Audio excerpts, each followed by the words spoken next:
From the very beginning, I said this has to be a WGA covered show. From the very beginning, Mm-hmm. knew that, look, I was, I don't know, 15 or 16 years in as a writer at that Mm-hmm. point.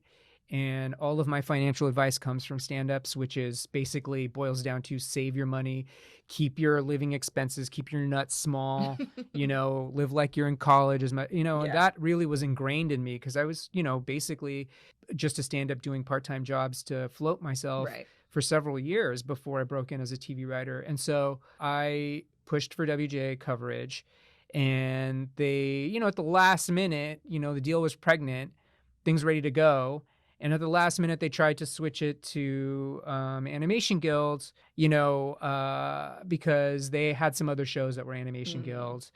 But what I did my homework, my due diligence, whatever. And I discovered that, well, at least one of their shows was WGA covered, Tuning in the News. Oh, yeah. Right, which is Stephen Colbert's show. Mm-hmm. And I just thought, all right, well, I mean, if you're going to do it for Stephen Colbert, probably want to do it for Chris Rock, right? Yeah.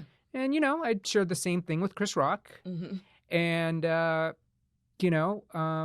mentioned this to Chris on a Friday, and by Monday we were WGA covered. Oh, wow.